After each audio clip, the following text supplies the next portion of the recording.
Thank you, Chair, and thank you, Commissioner. So starting in 1976, just a little evolution of me, became a volunteer firefighter, 14 years, cop for 26. I know we've spoken a lot about today about the gaps and the challenges within the volunteer fire service. I've seen the evolution of EMS starting back then, and I'm now seeing EMS having its challenges as well.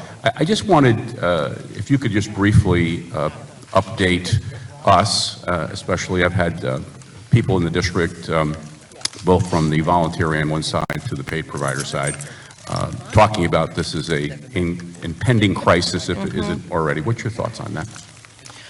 Well, I think yes, both the volunteer fire service and EMS are in crisis. I don't think that there's any denying that. We've seen mutual aid requests in the fire service go up 160% over the last decade, which means that many times there's not even a question of whether or not the local department can handle it. They're having to call in mutual aid. That's stressing other larger departments. It's stressing our career departments.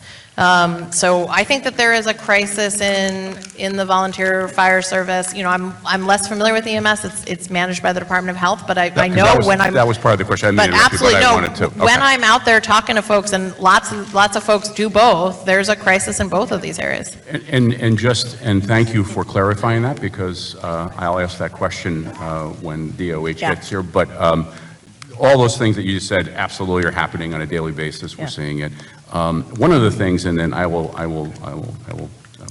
stop with my time, is that my understanding is, and my colleague Senator Oberacker, who was behind me, has been talking about this prior to me coming in to this legislative body with EMS, and my understanding is it is not deemed a critical service under some guidelines within the state as police and fire is. But I appreciate all that you're doing. And just real quickly, since I've got 55 seconds, kudos to Task Force 2, who came to Poughkeepsie in 2018 when I was mayor and helped save a woman in a building collapse. I will tell you, I never saw anything like that in my life.